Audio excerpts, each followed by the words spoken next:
Okay, so you've got your SVG on a USB. You put it in the back of the computer. You go File, Open. You're going to be looking for that SVG, and you're going to open it.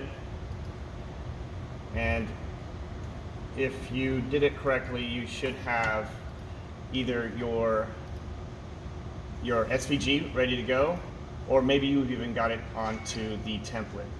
And just make sure that the template is it's like 12.9 centimeters by 5 centimeters, because that's the exact dimensions of the. If it's anything else, then you need to fix that. So I've got zeros here. Select all, and I'm going to delete. I'm going to delete this one. Okay, so I'll edit this down. Okay. Control V, and notice this is really big, so I'm going to back up using Control minus, and then I'm going to make sure it's grouped together so it's easy to rotate. I'm going to click on the rotation tool, hold down. I'm holding Shift so it goes to certain angles, and I'm going to hold Shift to keep the aspect ratio of it correct. I'm going to put it in there. I'm going to hit Control 0, that brings it up, fits to the screen.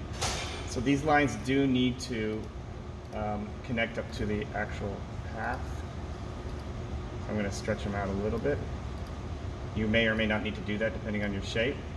And then I'm going to go into the print function, setup, preferences. These are the epilogue laser cut preferences. And then the raster settings will be 85 and 100 power. 85 speed and 100 power. I'm going to click OK. I need to put the speed on 15 and the power on 100. That's going to be the vector settings for cutting out the mold. Okay.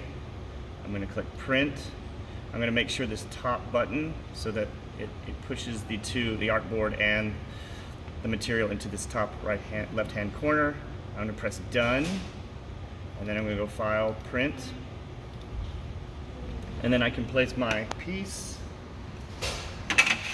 in, turn on the compressor, make sure it says your name or the name of your file, and then press go. All right. While that's going, you also need to make a vector cut. Okay. So in the case of Sierras, we're going to be deleting all the inner stuff, and we're just going to click on the selection tool and take away the fill, and we just want a cutting stroke. 0.00.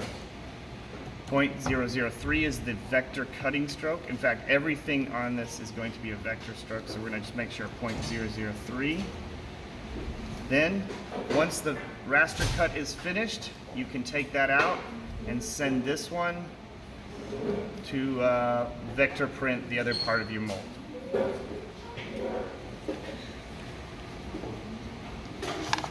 Oh, make sure that the vector cut is the 3 millimeter. There are pieces that are 5 or 6 millimeter.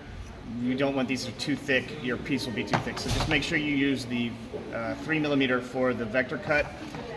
The raster cut can be done on the 5. Okay. Anything else?